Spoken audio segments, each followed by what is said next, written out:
행정 절차론입니다. D-20 행정사 2차 대비고요. 시험이 얼마 안 남았죠? 시험이 얼마 안 남았는데 머릿속에 별로 남는 건 없는 것 같고 참 고민이신 분들 많이 있을 것 같은데 당연한 현상이고요. 막상 시험장에서 다 기억날 거예요. 예, 열심히 외우시고 그 전까지 또 많이 써보시면 분명 다 기억이 나실 거라고 생각합니다. 그래서 이번에는 행정 절차론이고요. 1세트 진행하도록 하겠습니다. 자, 30번 문제죠. 개인정보보호법상 보호의 대상이 되는 개인정보의 개념 및 개인정보 처리자의 손해배상 책임에 관하여 설명하시오. 그래서 개인정보보호법상 개인정보는요. 일단 개인정보의 개념이죠. 일단 살아있는 개인이죠. 죽어있는 사람이 아니라 살아있는 개인에 관한 정보로서요. 성명, 이름, 그죠? 주민, 등록, 번호 및 영상을 통하여 그 개인을 식별할 수 있는 정보를 말합니다. 그래서 근데 이런 정보뿐만 아니라 그 해당 정보만으로는 특정 개인을 알아볼 수 없지만 다른 정보와 쉽게 결합하여 알아볼 수 있는 것을 포함합니다. 그래서 그렇고요. 그래서 따라서 이미 죽은 사자의 정보나 법인의 정보는 개인정보라고 하지 않습니다. 개인정보에 해당하지 않습니다. 그래서 손해배상 책임. 네. 손해배상 책임은요. 정보 주체는 개인정보 처리자가 이 개인정보보호법을 위반한 행위로 손해를 입게 되면요. 개인정보 처리자에게 손해배상을 청구할 수 있죠. 이 경우 개인정보 처리자는 고의, 과실이 없음을 입증하지 아니하면 책임을 면할 수 없습니다. 그래서 고의 과실 입증 책임은 개인정보 처리자에게 있고요. 개인정보 처리자의 고의 또는 중대한 과실로 인하여 개인정보가 분실, 도난, 유출, 위조, 변조 또는 훼손된 경우 정보 주체에게 그 손해가 발생한 경우는요. 법원은 그 손해액의 3배를 넘지 아니하는 범위에서 손해배상액을 정할 수 있습니다. 손해액을 정할 수 있고요. 개인정보 처리자가 고의 또는 중대한 과실이 없음을 증명한 경우에는요. 그러지 않고요. 그리고요. 법원은 그 배상액을 손해액의 3배 그 배상액을 정할 때는 다음의 사항을 고려합니다. 그래서 손해배상액에 대한 고려사항은요. 첫째, 고의 또는 손해 발생의 우려를 인식한 정도입니다. 둘째,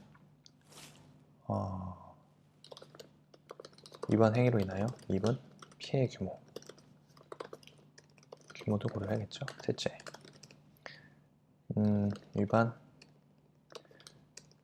위법 행위로 인하여 개인정보 처리자가 취득한 경제적 이익. 다음 넷째, 뭐죠? 위반 행위에 따른 벌금 및 과징금 있고요. 다섯 번째, 위반 행위의 기간 및 횟수. 여섯 번째, 개인정보 처리자의 재산 상태.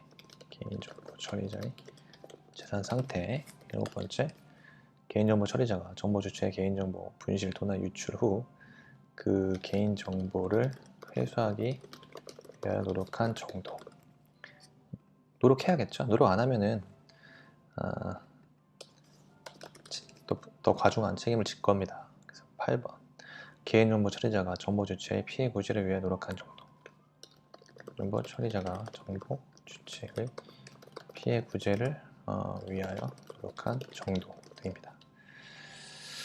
그래서 이렇게 고려사항을 고려하고요. 그래서 손해배상에도 불구하고 만약에 그 정보 주체가 개인정보 처리자의 고의 과실로 인하여 개인정보가 분실, 도난, 유출, 위조, 변조 또는 훼손된 경우에는요. 300만 원 이하의 범위에서 상당한 금액을 손해액으로 하여 배상 청구할 수 있습니다. 이건 법정 손해배상이죠. 법정 손해배상의 청구. 법정 손해배상 300만 원 이하입니다. 300만 원 이하. 이 경우는요, 해당 개인정보 처리자는요, 고의과실의 없음을 입증하지 아니하면 책임 면할 수 없습니다. 그래서 고려사항의 법정 손해사항 300만 원 이하로 정하고요. 법원은 또 뭡니까? 이에 따른 청구가 있는 경우에 변론 전체의 취지와 증거 조사 고려해서요, 300만 원의 범위에서 상당한 손해액을 인정할 수 있고요. 그 손해배상을 청구한 그 정보 주체는 사실심 변론이 종결되기 전까지 그 청구를 법정 손해배상에 따른 청구로 변경할 수 있습니다. 변경할 수 있구나. 오, 그렇습니다. 손해배상을 청구한 정보 주체는 사실심의 변론이 종결되기 전까지 그 청구를요, 법정 손해배상에 따른 청구로 변경할 수 있습니다. 네. 그래서 개인정보 개념과 손해배상 책임 고려사항, 그죠? 그리고 법정 손해배상 이렇게 정리하면 되겠습니다. 그래서 손해배상액의 고려 사항은요, 일단 법원은 그 손해액의 3배를 넘지 않은 범위에서 손해배상액을 정할 수 있는데, 첫째, 고의 또는 손해 발생의 우려를 인식한 정도. 둘째, 위반 행위로 인해서 입은 피해 규모죠. 정보 주체가 입은 피해의 규모. 그다음에 위법 행위로 인해서 개인정보 처리자가 취득한 경제적 이익이 있는지, 그 다음에 위반 행위에 따른 벌금, 과징금 등, 그 다음 위반 행위의 기간이나 횟수, 또 개인정보 처리자의 재산 상태, 그 다음에 개인정보를 회수하기 위해서 얼마나 노력했는지, 그래서 개인정보 처리자가 정보 주체의 그 개인정보의 분실이나 도난, 유출 후 해당 개인정보를 회수하기 위한 노력한 정도, 그 다음에 개인정보 처리자가 정보 주체의 피해 구제를 위해서 얼마나 노력했는지 등을 고려합니다. 그래서 법정 손해배상 청구도 가능하고요. 그래서 손해배상액에도 불구하고요, 정보 주체는요, 300만 원 이하의 범위에서 상당한 금액의 손해액을 배상 청구할 수 있습니다. 이 경우에도 역시 개인정보 처리자가 고의 또는 과실이 없음을 입증하지 아니하면 책임 면할 수 없고요. 그렇습니다. 그리고 손해배상을 청구한 정보 주체는요, 사실심 변론 종결 전까지는 그 청구를 법정 손해에 따른 청구로 변경할 수 있다는 거죠. 이 정도 정리하고요. 다음 31번입니다. 관할 행정처 A는 갑에 대한 부담금 부과 처분을 하면서 행정절차법상 그 요구되는 처분의 근거와 이유를 구체적으로 제시하지 않았습니다.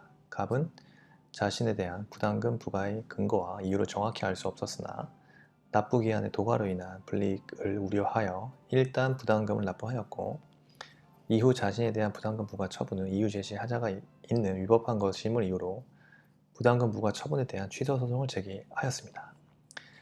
이때는요, 1번 갑이 납부한 부담금이 내용적으로 정당한 경우에도 법원은 이유 제시 하자가 있음을 이유로 부담금 부과 처분을 취소할 수 있는지 설명하시고요.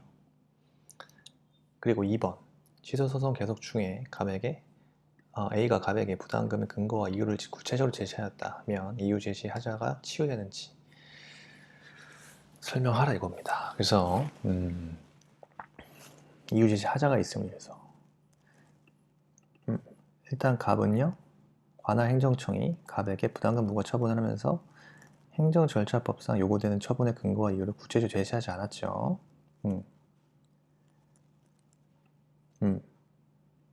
그래서 갑은 자신에 대한 부담금 부과의 근거와 이유를 정확히 알 수 없었으나 납부기한 도과로 인한 불이익을 우려해요. 일단 부담금 납부한 상태고요. 이후 부담금 부과 처분은 이유 제시 하자가 있는 위법한 것임을 이유로 이에 대한 부담금 부과 처분에 대한 취소 소송을 제기한 상태죠. 그래서 문제 1번 같은 경우는 일단 첫째 문제의 제기죠. 이유 제시라는 게 뭡니까? 이유 제시라는 것은 행정청이 그 처분을 함에 있어서 당사자에게 처분의 근거와 이유를 제시하는 것을 말하죠. 예. 지금 부담금 부과 처분을 함에 있어서 갑이 납부한 부담금이 내용적으로 정당해도요, 법원은 이유 제시 하자가 있음을 이유로 그 부과 처분을 취소할 수 있는지가 문제되는 거죠. 그렇습니다. 그래서 설령 부담금 그 갑이 납부한 부담금이 정당하더라도 내용적으로 정당한 경우에도 이유 제시 하자가 있음을 이유로 부담금 부과 처분을 취소할 수 있는지, 그죠? 그래서 부담금 부과 처분 취소 가능성, 취소 여부가 문제되는 거예요. 그래서 절차상 하자의 독자적 위법 사유를 인정할 수 있는지, 절차상 하자의 독자적 위법 사유 인정할 수 있는지가 문제가 되겠죠. 그 다음에 문제 해결 이렇게 내리면 될 겁니다. 그래서 절차상 하자의 독자적 위법성 인정 여부에 대해서 일단 학설이 있죠. 학설은 소국설과 저국설, 절충설 등이 나눠집니다. 소국설이라 하면요, 절차상 하자만의 이유로 뭐 할 수 없다? 취소할 수 없다. 그 내용상 하자가 있어서 내용상 하자가 있어야 취소할 수 있다는 견해고요. 적극설은 뭐죠? 적극설은요, 절차상 하자만의 이유로 취소할 수 있다는 견해고요. 절충설은 기속행위, 그죠? 의 경우에는요, 절차의 하자로 취소할 수 없고 재량 행위에 있어서 행정처분 처분과 다른 처분을 할 수 있기 때문에 절차상 하자로 취소할 수 있다는 견해입니다. 이에 대해서 판례는 적국설 입장이죠. 적국설 입장. 그래서 판례는 재량 행위뿐만 아니라 기속 행위에 있어서도 적국설 입장입니다. 취소할 수 있다는 절차상의 하자만은 이유로 취소할 수 있다는 견해고요. 예를 들어서 절차적 요건을 갖추지 못한 공정거래위원회의 시정조치, 그죠? 또는 과징금 납부 명령에 있어서 설령 실체법적 사유를 갖추고 있다 하더라도 절차상 하자가 있으면 위법하여 취소를 면할 수 없다고 판단했죠. 그래서 검토를 봤을 때 그 현행 행정소송법이 절차의 위법을 이유로 한 취소 판결을 인정하고 있죠. 그래서 절차 중시의 행정을 유도하는 것이 타당하기 때문에 적국설이 타당하다고 보면 된다. 적국설이 타당하다. 그래서 문제 해결은요, 위 사례에서 법원은 이 사례에서 그 이유 제시 하자가 있음을 이유로 부담금 부과 처분 취소 가능합니다.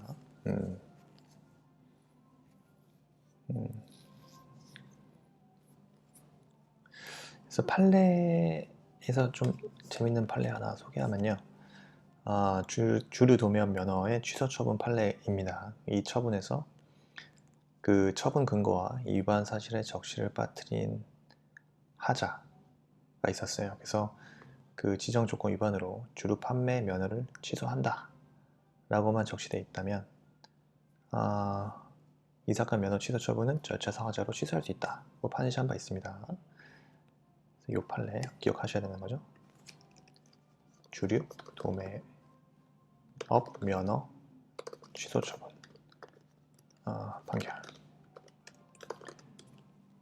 또 기억하셔야 되고요. 그래서 문제 1번은 이유 제시 하자가 있음 이유로 법원은 부담금 부과 처분 취소할 수 있습니다.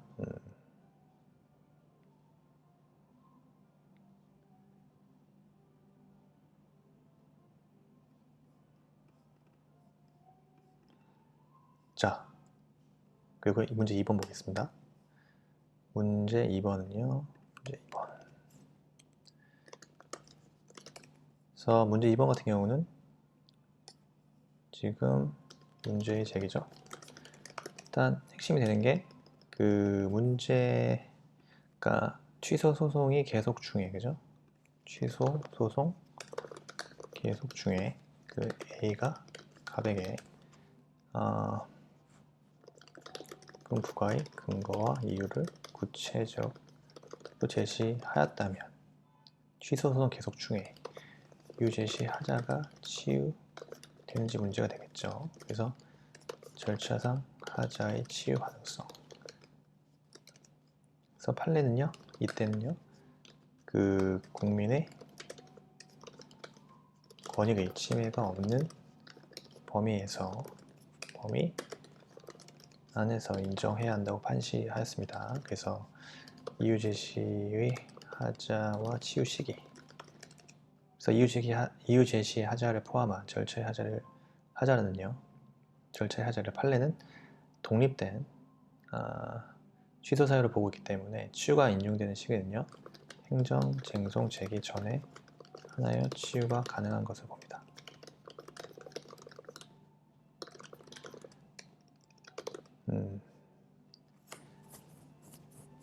절차 사유를 독립된 취소 사유를 보기 때문에 치유가 인용되는 시기는 행정 쟁송 제기 전에 하나여 치유가 가능하다.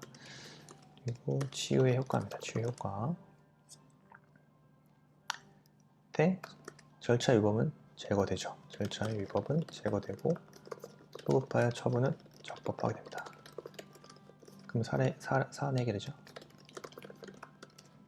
일단 사안에서요, 그 절차상 하자의 치유 시기와 관련해서 판례가 행정 쟁송 제기 전에 하나의 치유가 가능한 것으로 판단하고 있기 때문에 이때 취소 소송 계속 중에 그 이유 제시를 구체적으로 이유 제시를 하더라도요, 행정 쟁송 이후이기 때문에 그 하자가 치유되지는 않는다고 보여집니다. 됐죠? 행정 쟁송 제기 이후에는 그 구체적으로 이유 제시를 했다고 하더라도 하자가 치유된다고는 볼 수 없다. 그게 판례다. 이렇게 결론 내리면 될 것 같습니다. 네. 문제 1번과 문제 2번 봤고요. 행정조사 기본법상, 행정조사 기본 원칙 및 위법한 행정조사에 기초한 행정의 효력. 이거 중요하죠. 그래서 1번 법상 행정조사 기본 원칙입니다. 원칙은요, 행정조사는 일단 조사 목적에 달성하는 데 필요한 그 최소한의 범위 안에서 실시해야겠죠. 행정조사는 조사 목적을 달성하는 데 필요한 최소한의 범위 안에서 실시하고요. 다른 목적 등을 위하여 조사권을 남용하여서는 안 됩니다. 그리고요, 행정기관은요, 그 조사 목적에 적합하도록 조사 대상자를 선정하여 행정조사를 실시해야 합니다. 행정기관은요, 조사 목적에 적합하도록 조사 대상자를 선정하여 행정조사를 실시하고요. 다음에 세 번째, 행정기관은요, 유사하거나 동일한 사안에 대해서 공동조사 실시합니다. 공동조사. 그래서 행정조사가 중복되지 아니하도록. 다음 네 번째, 행정조사는 법령 등의 위반에 대한 처벌보다는 법령 등을 준수하도록 유도하는 데 중점을 둬야겠죠. 처벌보다는 준수하도록 유도하는 데 중점을 둡니다. 행정조사는 처벌이 목적이 아니에요. 다섯 번째, 다른 법률에 따르지 아니하고는 행정조사의 대상자 또는 행정조사의 내용을 공표하거나 직무상 알게 된 비밀을 누설하면 안 되겠죠. 다른 법률에 따르지 아니하고는 그 행정조사의 대상자 또는 행정조사의 내용을 공표하거나 직무상 알게 된 비밀을 누설하면 안 되겠죠. 누설 금지. 여섯 번째, 행정기관은요, 행정조사를 통해서 알게 된 정보는 다른 법률에 따라 내부에서 이용하거나 다른 기관이 제공하는 경우를 제외하고는 그 행정조사를 통해서 알게 된 그 정보들은 원래의 조사 목적 이외의 용도로 이용하게 하거나 타인에게 제공해서는 안 됩니다. 그리고요, 위법한 행정조사에 기초한 행정행위의 효력입니다. 행정조사는 어떤 정책 결정이나 행정작용 등을 위한 그 기초 자료, 정보를 수집하는 행위죠. 정책 결정이나 행정작용 등을 위한 기초 자료나 정보를 수집하는 행위인데요. 이러한 행정조사가 위법하게 이루어져서 그렇게 수집된 자료 등에 의하였다면 이에 따른 행정처분도 위법하다고 볼 수 있습니다. 그죠? 그래서 깜짝이야. 위법한 행정조사로 인해서 수집된 자료 등에 이에 따른 행정처분이 이루어지면 이 행정처분도 위법할 수밖에 없겠죠. 네. 그래서 대법원은요, 최근 판례 중에 세무조사가 그죠? 과세 자료의 수집 또는 신고 내용의 정확성 검증 이라는 본연의 목적이 아니라 그 부정한 목적을 위하여 행하여진 경우 것이라면 이는 세무조사의 중대한 위법 사유가 있는 경우에 해당한다고 판단했습니다. 그래서 이러한 세무조사에 의하여 수집된 과세 자료를 기초한 과세 처분 역시 위법하다고 본 판례가 있어요.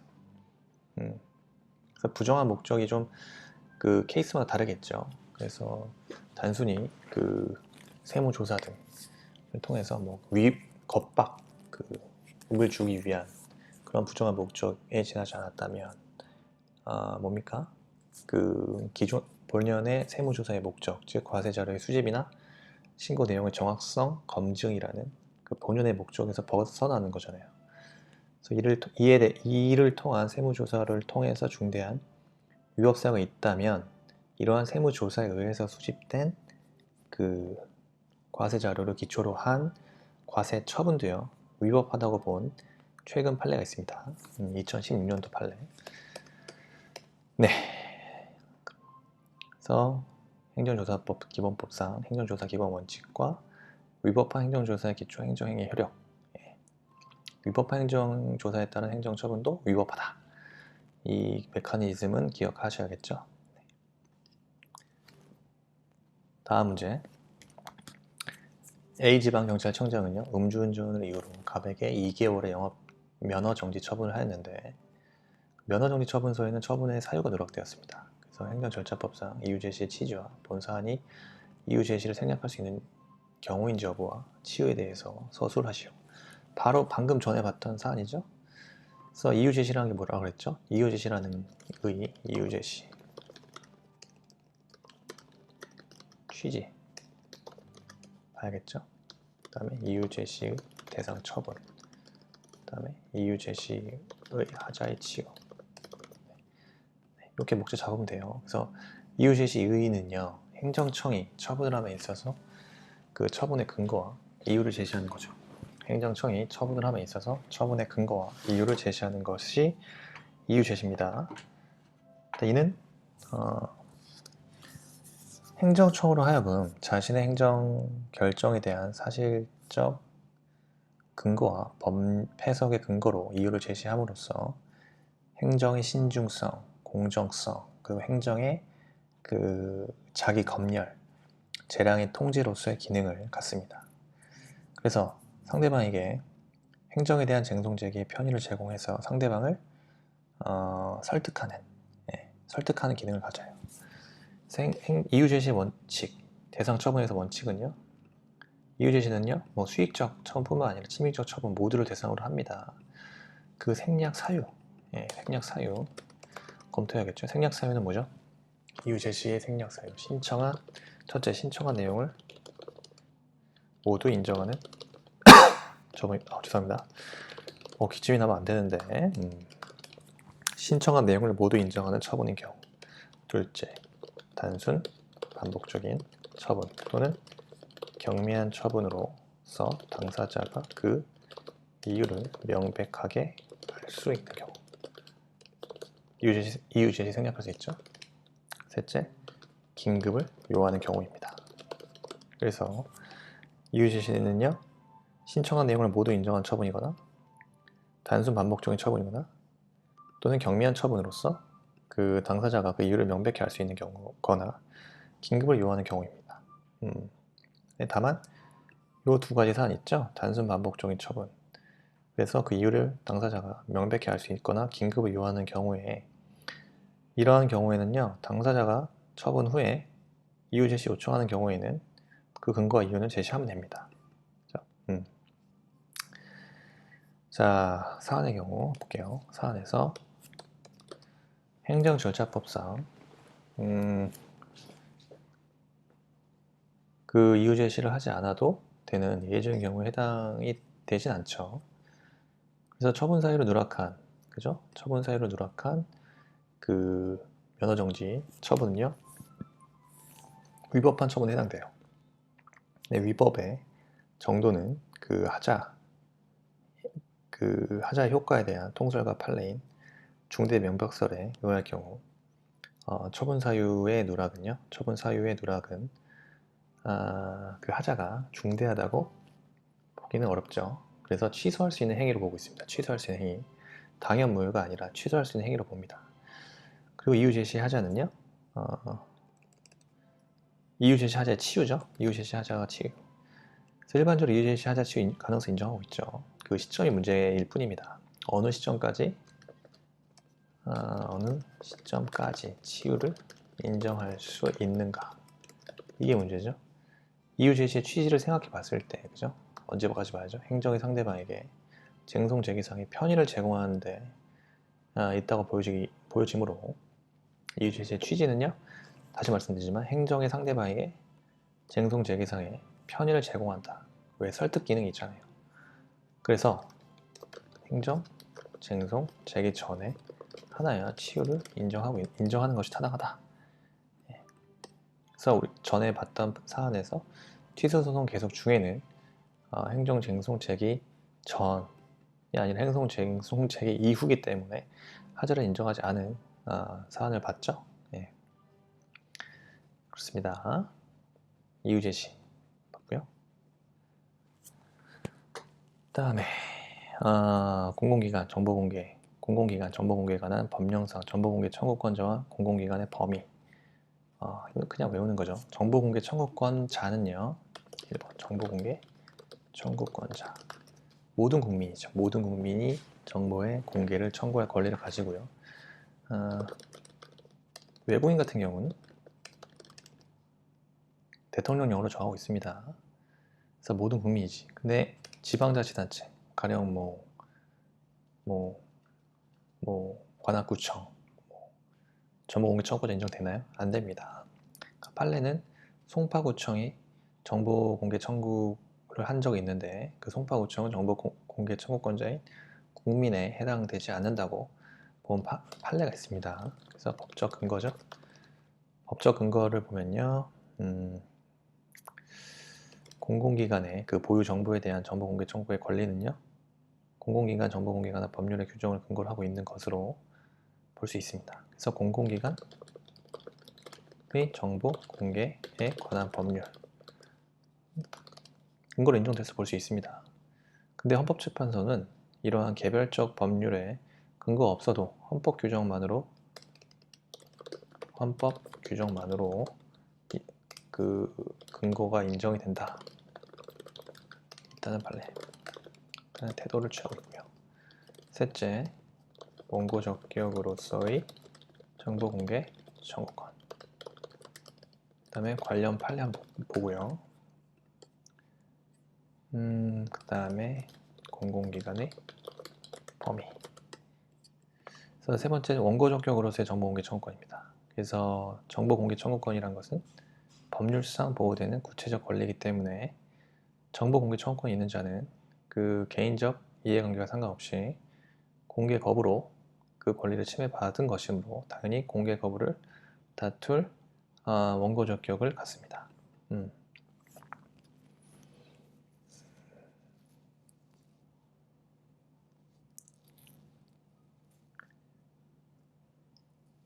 그래서 그 정보 공개 청구권이 있다면 개인적 이해관계와 상관없습니다. 그래서 공개 거부로 그 권리를 침해받은 것이기 때문에 당연히 공개 거부를 다툴 원고 적격 같습니다.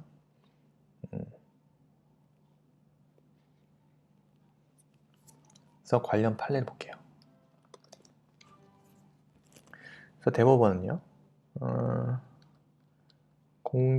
정보 공개 제도를 이용해서 사회 통념상 용인될 수 없는 부당한 이득을 얻으려고 하거나 오로지 담당 공무원을 괴롭힐 목적으로 하는 경우처럼 권리 남용이 명백한 때에는요, 예외적으로 정보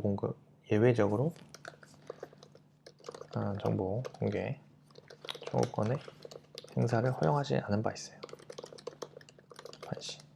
언제? 사회 통념상 용인될 수 없는 부당한 이득을 얻으려고 하거나 오로지 담당 공무원을 괴롭힐 목적으로 하는 경우처럼 권리 남용이 명백한 때 예외적으로 정보 공개 청구를 허용하지 않고 있습니다. 사회 통념상, 그 다음에 그 권리 남용이 명백할 때, 이때는 예외적이다. 그래서 공공기관의 범위는요, 당연히 국가기관이죠. 그 다음에 국회, 법원, 헌법재판소, 그 다음에 중앙선거관리위원회, 셋째, 그 다음에 중앙행정기관.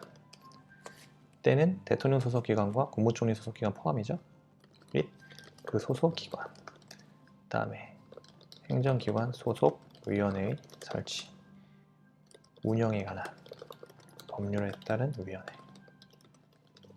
가령 지방자치단체 등이 있죠. 이 네 가지입니다. 공공기관의 범위, 다시 국가기관, 국회, 법원, 헌재, 중앙선거관리위원회, 그 다음에 중앙행정기관 및 그 소속기관. 이때는 대통령 소속과 기관과 국무총리 소속 기관도 포함이고요. 그래서 행정기관 소속 위원회의 설치 운영에 관한 법률에 따른 위원회, 이 네 가지입니다. 공공기관은.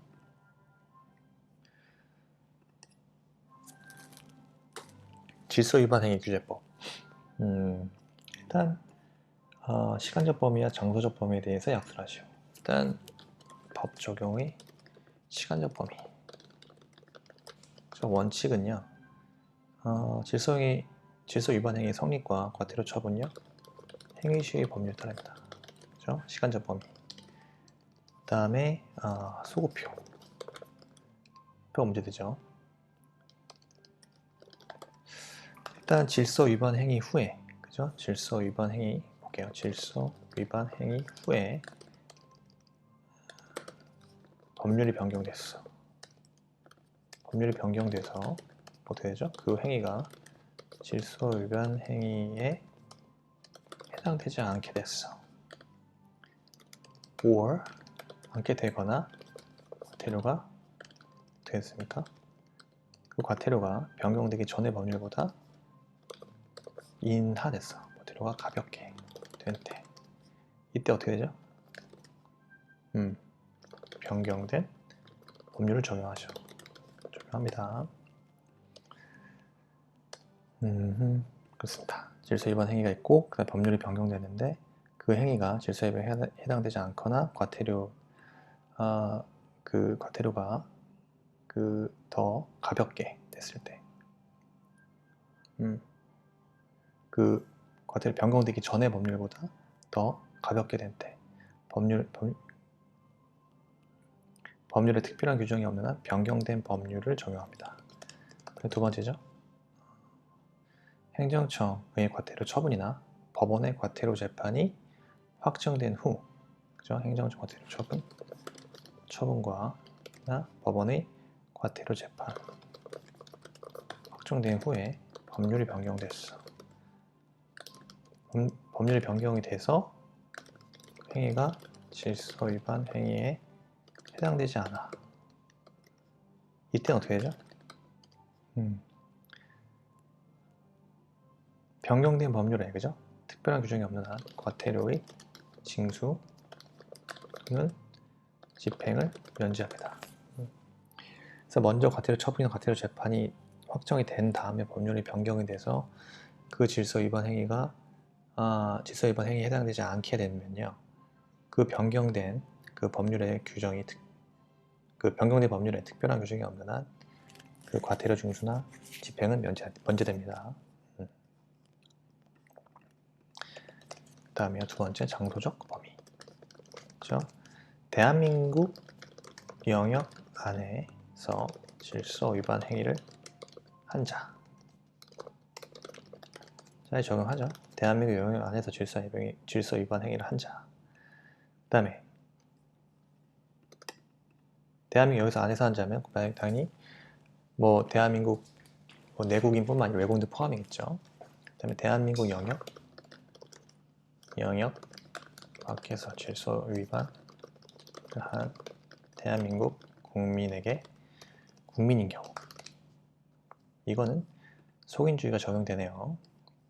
그 다음에 대한민국 영역 밖에 있는 대한민국의 선박 또는 항공기 안에서 질서 위반한 외국인에게도 적용합니다. 대한민국 영역 밖에 있는 대한민국 선박 또는 항공기 안에서 질서 위반 행위를 한 외국인에게도 적용합니다. 그렇죠? 질서 위반 행위 적용에 있어서 시간적 범위와 장소적 범위, 까지 봤습니다. 특히 이제 시간적 범위 소급표 문제에 있어서 행위시 법률을 따르는 게 원칙이고요. 소급표 문제가 있는데 질서 위반 행위가 한 이후에 법률이 변경돼서 그 행위가 질서 위반 행위에 해당되지 않거나 그 과태료가 변경되기 전 법률보다 더 가볍게 된 때, 그때는요 변경된 법률을 적용합니다. 그리고요 과태료 처분이나 과태료 재판이 확정된 이후에 또 법률이 변경됐어요. 근데 그 행위가 질서 위반 행위에 속하지 않게 되거나 않게 된 때는요 변경된 법률에 특별한 규정이 없는 한 과태료 징수 또는 집행을 면제합니다. 이 두 가지 기억하세요. 시간적 범위 문제입니다. 네. 자, 오늘 1세트는 여기까지 보고요. 주말입니다. 그래서 20일 남았고 내일은 드디어 20일이 깨지죠. 20일이 깨지는데 많이 준비하셨는지 모르겠습니다. 자기가 지금까지 어떻게 준비를 해오든 간에 최선을 다하셨다면 분명 좋은 결과가 있으시겠죠.